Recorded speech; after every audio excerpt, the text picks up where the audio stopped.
Hi guys, in today's tutorial we are going to be making these rainbow cake pops. If you have seen my first video on cake pops, I have changed the technique a little bit just to make it easier for you guys. So this is a really fun and awesome tutorial to get the rainbow effect on cake pops. So I hope you guys enjoy this. So to get started we are going to need some form of cake pop mixture, which I'm just using a cake bought from my local supermarket, which I always use. I love this cake when I'm making cake pops.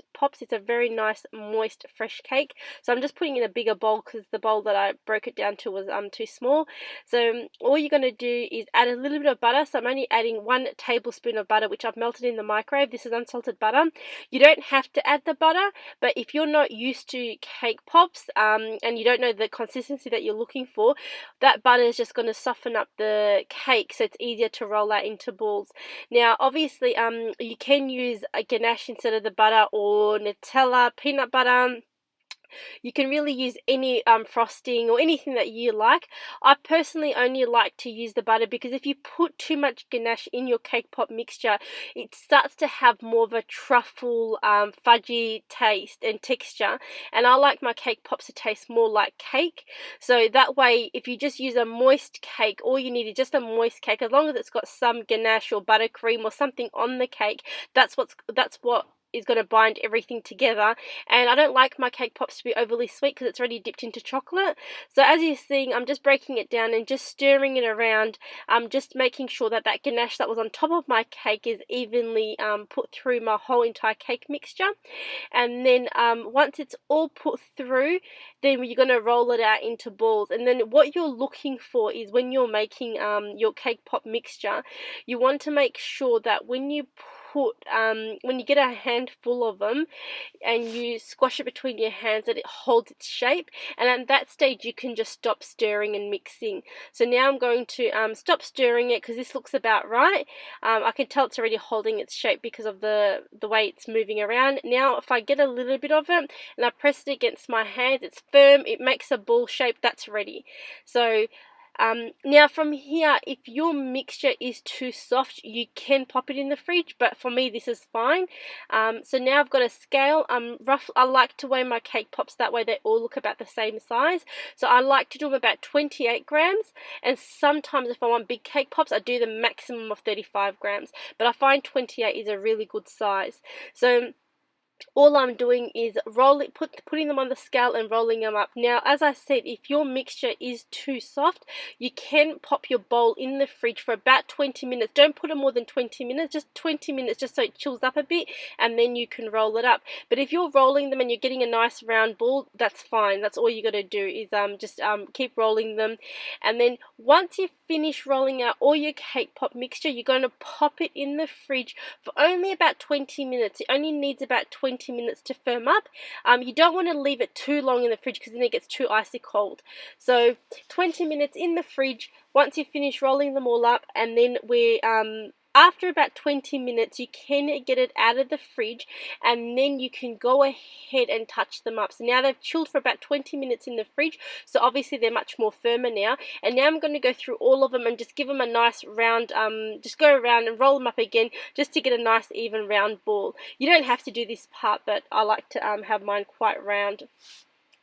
And then once you've done that, just leave them on the table. You don't need to pop them back in the fridge. Now we're going to make the chocolate. So I've melted some Nestle Melt in the microwave, and I've added some white powder. So this is white food colour powder. You can buy this from all cake decorating shops, or you can also get them, if you're from Australia, you can get them on Spotlight.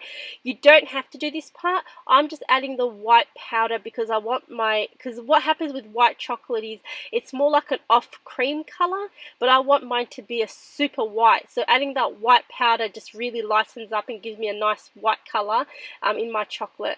So now we're going to get that chocolate and we're going to dip in our cake pop sticks, and you're going to press them in the cake pops just to give us a nice secure stick. So you have to do this part.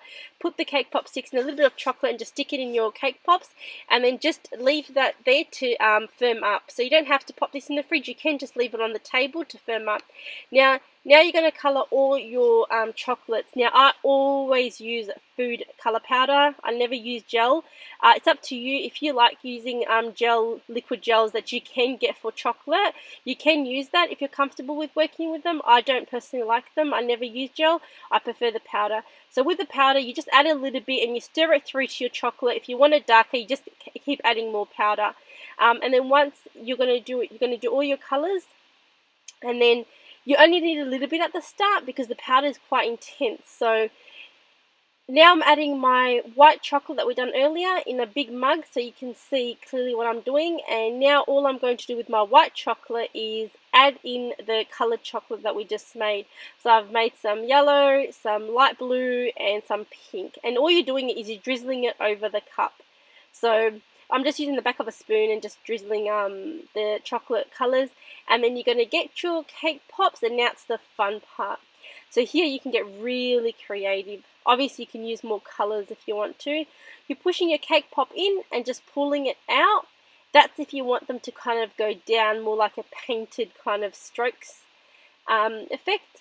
And then you're just going to tap off the excess, and then you're going to stick it in a polystyrene foam block. So again, you're going to, now with this one I'm going to twist it, and as you can see, when you twist it, it gives you more like that twisted lollipop kind of design through them.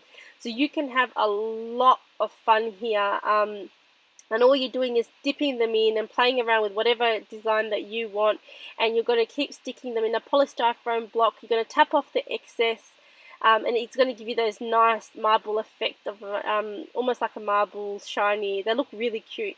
If your chocolate gets less and you want to add a particular color, or because it's not now it's getting too shallow, my chocolate, I'm just adding more chocolates, and add even tones if you want all of them to be the same shades. So you add a bit of all the colors and you keep dipping them in and just having a lot of fun just getting all the different shapes and colors. And if you want, you can also add more colors here. So if you wanted now to introduce a darker blue or any other color, you just put them in as you go along. In the process, if your chocolate does start to set up, so if my pink and yellow and blue that's sitting aside starts to set up, you can just pop them in the microwave for about 20 seconds to melt them again and keep adding them. So as you can see, there's really nothing to it. You're just sticking your cake pops in and just twirling them and twisting them, and add more chocolate if you need to. And it's really, really, really fun because you can do, like, if you do black and white, for example, look amazing. You could do any colors and they look really, really, really pretty for a rainbow themed birthday party, and they're very easy to make, these ones. As your chocolate gets lesser, they start to mix, so your colors start to look very faded. And if you like that faded look, you can keep it, but remember, if you don't, you just keep adding more chocolate, and just the more you twist it, the thinner your lines will become, the lesser, the thicker. So it's a very, very fun. So as you can see, there's really nothing much to it. So you're just going to keep twisting and putting in your chocolate and dipping them, and just having a lot of fun making your own swirly pattern.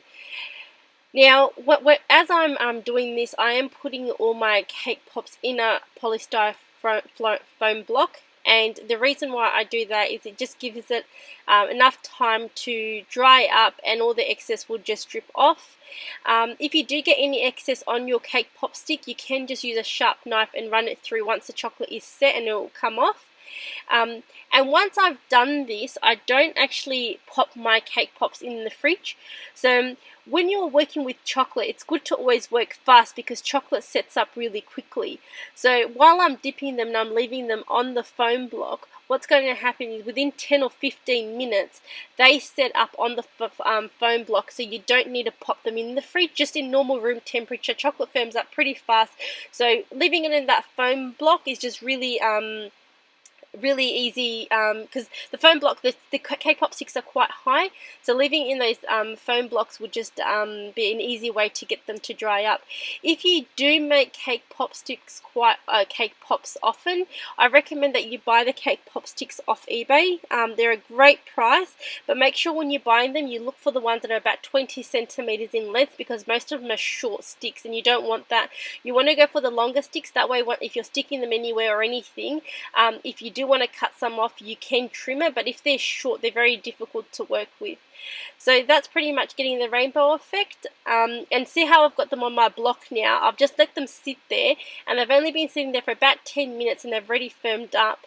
So they don't need to go in the fridge. I don't recommend putting them in the fridge. They look nice and shiny once they just set up in normal room temperature.